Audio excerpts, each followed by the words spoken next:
the Panhandle, is the law is injustice, and how I feel the jail system is designed for the people in the black community. Because if you really think about it, why should it be every church on every street and stuff like that, and it comes with 1,000 feet. All that is 1,000 feet, and it's just designed for the black people. So sometimes it just don't make sense if you really look at it, you know. And I also want to get on my history. I want everybody to find out their true identity, who they come from, because they brainwashed us. They had us figuring that we was Africans and Negroes, and we're not. We're not, because the youngest son of Noah, born probably about 96 years before the flood, and one of 8 persons to live through the flood, he became the progenitor. The progenitor means father. He became the progenitor of the dark races, not the Negroes, but the Egyptians, Ethiopians, Libyans, and the Kenites. And if you don't believe me, you can go to Genesis 10, 16, 28. His identity, when his father lay drunken, brought a curse upon Can.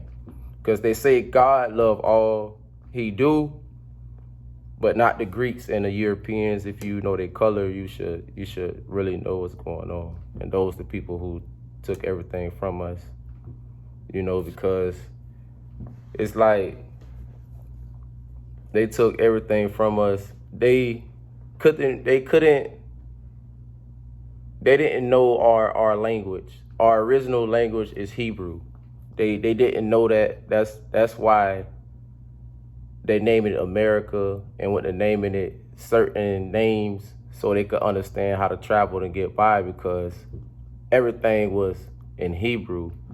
And if you know the history of it, it was a stone found in Tallahassee, a Hebrew stone that was found in Tallahassee. And Dr. Columbus, he spoke on that because nobody couldn't read it but the Jews and stuff like that. So they found that, and it was from a Cherokee. They say a Cherokee, but original we know is Black Indians. So we was already here in America. We just have to dig deep on our race and see where we really come from and get our land back. But back to my podcast, Everyone Has a Voice, because I just want people to reach out to this podcast and, talk to me, because I know what's going on. There's a lot I want to talk about. I could talk about Dr. Martin Luther King, that how he survived. He survived the shooting. A lot of people don't know that Jesse Jackson was the one who changed the room, because originally Dr. Martin Luther King was on the bottom floor. So, Jesse Jackson had something to do with it. He the one that made them move him to the top. So he survived it. He was in the hospital. He was talking. It was a white lady that was nurturing him, and they took two white people went in there and told her to get out. Then as she was exiting the hospital, she heard them spitting on Dr. Martin Luther King and suffocating him. But he survived the shooting though, and that's what happened with him. Then I really want to get on the election. You know what I'm saying? I feel like I'd rather Trump be president again, because he was giving away money for everyone, especially during the pandemic.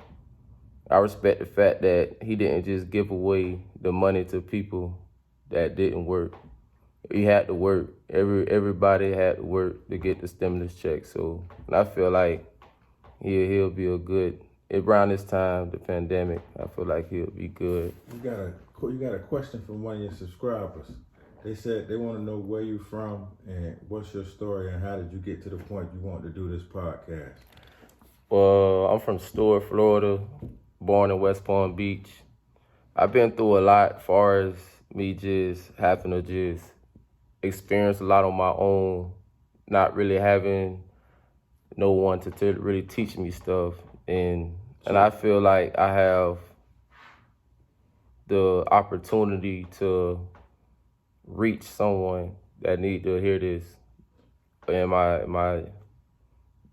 I know everyone has a voice, and I want to be able to let them know that you could be heard on my podcast, because I'm gonna give everyone the opportunity. What have you been through as far as your life that make you feel like this is the type of podcast and this is what you should be doing and putting that out there? What have you been through personally? Personally, just happened to grow up fast and happened to do stuff that I didn't really have to do, as far as sell drugs and stuff like that. And I just want everyone to know, like, you don't have to sell drugs. You don't have to grow up too fast, you know. It'll make me want to just reach out to someone who need to hear this, that they don't got to be out there selling drugs. So what was it like growing up in Stewart? Stewart, it was good, as far as the stuff I seen with Cherokee. You know, they got the Garrett store right there, just everybody hanging out. It was unity. It was big on unity, like everybody stick together. If the weekends come, they hanging out at the Carsway. We seeing people, even if you had to just, That was the good old days. yeah, even if you just had to hustle, man, you just did it in a way that it was professional, because you giving back to the community. You looking out for the older people. You making sure the kids. The main thing, making sure the kids went to school, because it's not that many older people out there that's gonna tell these kids to go to school. That's my main thing too, to make me want to get this podcast. Another subscriber said, "What's the biggest difference from the streets from when you were when you were a kid to how the kids are today?" See, back in my days, well, you know, I'm young, but I grew up kind of quick. Back in my days, it was more on listen more than you speak, respect, and just wanted to just make it out. But nowadays, I see them kids, they'd rather walk around with a gun than go to school. Cause school, to me, that was my, like, that was the best thing about, like, growing up. I wish I can go back to school again, dog, and just hang out. Cause that was everything. Why I sit on the block all day. All the girls at school. Everything in school. Yeah. You know, but they don't have the older people out there now. They're not telling them kids that, and I feel like they should hear it. That's what they need to do. Another question is, what do you think the best? What is our best course of action as far as turning our kids from the streets and getting them back into more positive things? We have to be more hands-on with them. We have to be more hands-on with them and just get together, put our money together, get more programs, when football get done going on, you got basketball, get them just more on just being versatile. Another question is your personal life. Are you in a relationship and do you have any kids, or what's going on with Shaq? Right now, I'm just trying to figure stuff out. That's why I'm starting this podcast, because God knows what he got in store for me. Right now, I'm just trying to find myself, reach for my dreams. I have a son named King. He'll be on another one of these podcasts soon. I'm going to get him involved with this, so it's going to be big, because I'm sure he have a lot to talk about. So, King, a lot of people who know you know that you spend a lot of time and you talk about King a lot. What has King meant to your life as far as changing and growing up, and how has he changed that perspective for you? Like, just being away from your son, being away from him for years, 4 or 5 years, I made a vow to myself that that's really my heart. So I had to be out here for him. I had to make a change for him because I don't want the streets raising him because the streets raised me. So if it's something I could do different, and I know I could do different, I'd rather just do it for him. Cause I know I could tell. I'd rather tell him than him have to be out here and doing all that. As far as we know, you guys talk about the prison system and everything a lot. What is the most major thing that needs to change about the prison system, the jail, and all of that? Prison system, we need better support as far as like just helping out with people who need help and just getting with like NAACPs and doing walk-arounds, going to the prison themselves to see what's going on. Cause they have to go in there and see like what's some of the stuff that goes on there that needs to be seen? Just how they beat on people. Man, they jumping on people in there. Yeah, they especially up there at golf, up there in the panhandles. That shit crazy. That shit crazy, man. They get his ass beat. That shit crazy. Oh man, so would you say the brutality is probably the most important thing that needs to change? Well, that and really the canteen. It's just too expensive. It's just too expensive in there, man. Yeah, really the canteen and stuff like that. And just sending us too far away from home. Just cause we from South Florida, I mean, y'all gotta send us way up there in the panhandle. Why do you think they do that kind of stuff? Because they feel like we were gonna be a risk or something like that, cause we too close to home. So we gotta work our custody down. So the stuff with the canteen, with them pricing the stuff with the canteen like that, does that cause a lot of problems within the jail? Yeah, cause a lot of people not fortunate. A lot of people forget about it now. They done been gone 40 years, 50 years. They been in there since they were 18. Now they 60. People done died. You know what I'm saying? They gotta wash clothes and stuff just to eat. You know what I'm saying? Canteen and stuff. So get no phone calls, no nothing. Not like that. Cause they so old, they don't even know how to work cell phones. If somebody might have a cell phone, you know how that go. I know when you mentioned earlier living King for 4 or 5 years, I assumed that you had experience or had gone to jail. I'm not sure how comfortable you are talking about it, but with that, in that situation, how did that change you from the person you were going in to the person coming out? See, it's like cause I always went to programs and stuff like that at Tennis Center, be gone 8, 9 months, stuff like that. But just being gone 4 years, they just seeing my mama just like, damn. It's a difference when you be around a person every day, then when you just go away for years, then they come back, a lot of stuff gonna look different towards you. But I just know my mama needed me, like, damn, why I can't come back to this shit? Like, then I'm seeing how they slaving us in prison. Like, we walking miles with a weed eater. So I'm like, man, I might as well get out and work. Shit, like. I remember a time we had a conversation before. You were saying how much your mom has done for you, and how some of your decisions have put extra responsibility on her through your things. You described her as a very strong woman. In your own words, tell us about your mom and the type of woman, and what she's done and what she means to you. My mom means so much. Like, I done seen her go through so much to the point, like, people be surprised, you know. And I always ask God, like, dang, boy, just put me in a position to help my mama. Because she always gave me everything. Like, I ain't never really want for nothing. And I just got to return that favor, though. Absolutely. Yeah, mom has, she's done more than a lot for you. And she's always been there for you. And I think that has a lot to do with why you come from such a good mindset and why you want to do so much good. And, you know, it takes a lot of things to change for good, speaking of good. And you mentioned earlier you would be more comfortable with Trump coming back.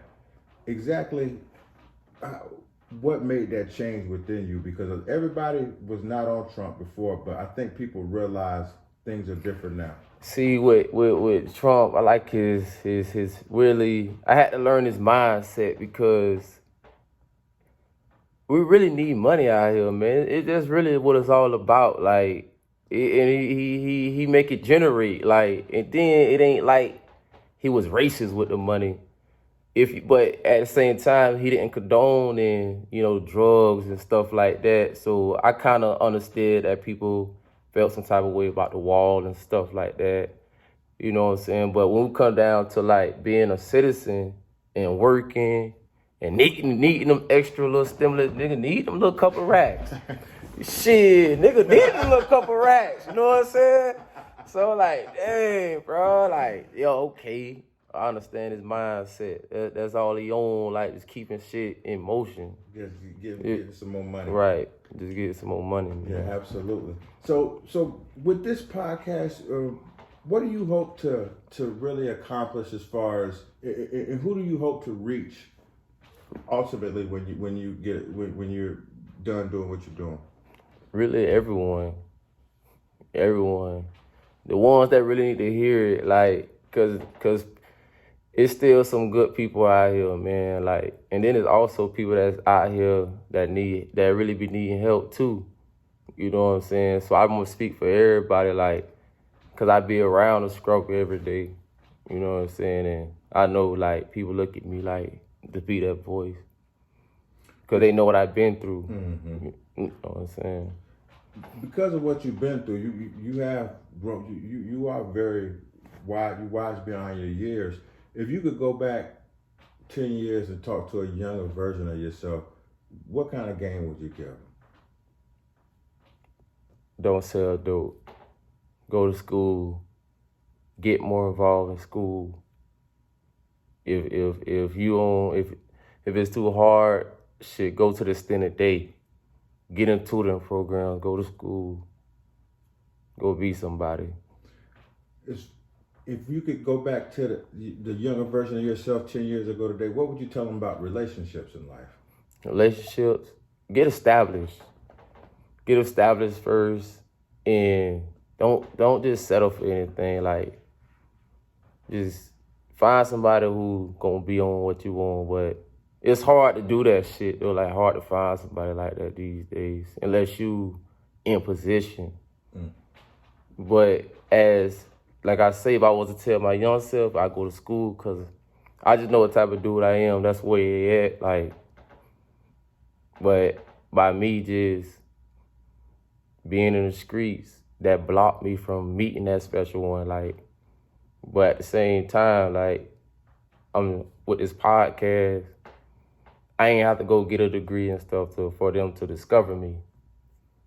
You know what I'm saying? Because that's what it's going to took for me to meet my special one. Like, I would have to go through all that, because I know me. I know I was raised up around the Garys. I know my potential. I know my worth. And I know, like, damn, I know if I would have made certain decisions, better decisions, I would have been at Shaw.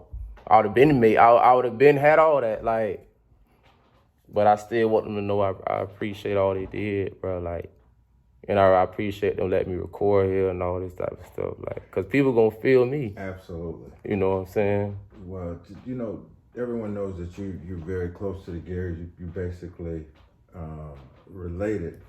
So when you say the Gary, like, how is being around, the Willie Gary and the things that he's done, and how has that inspired you?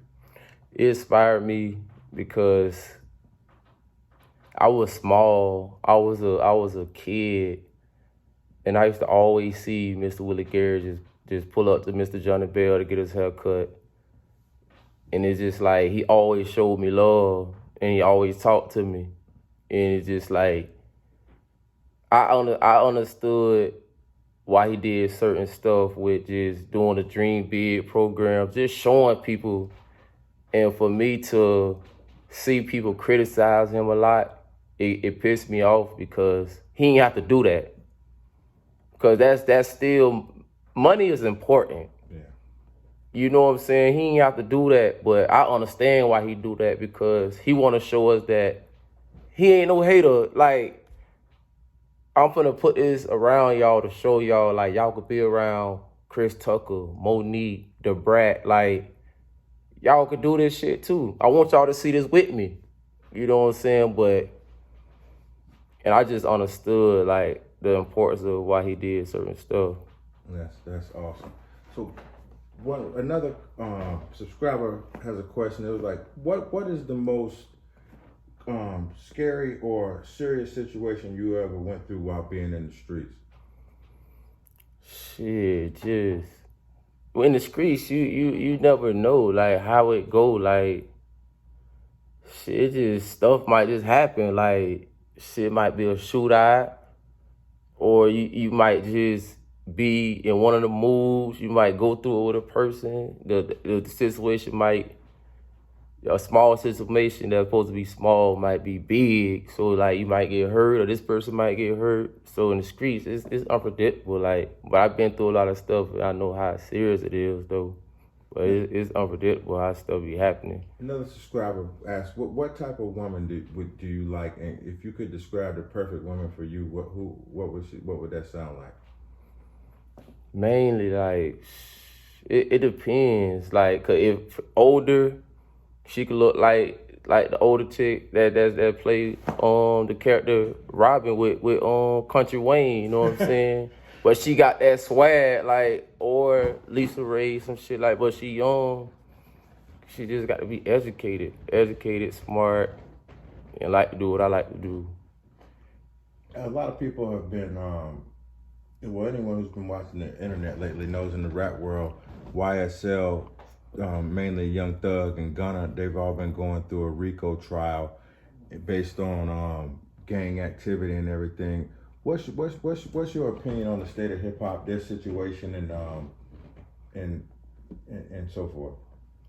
That situation, you know, like they say, you it's certain stuff you can't put in your lyrics, you know, because Plies has dropped a new song called Lotin. You listen to that, he told you a lot about that, because it's called self-snitching.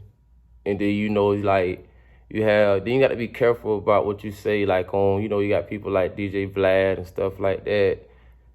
Like, it's certain stuff you just can't say or do, you know, like, so it's like a lot of that shit be self-explanatory, like, certain shit you can't rap about. But if you living like that, that's what a lot of people be caught in the moment, though.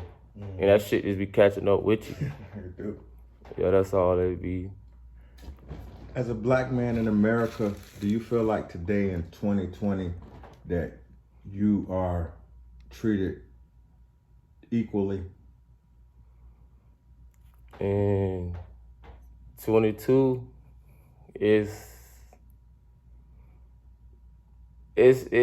not equal.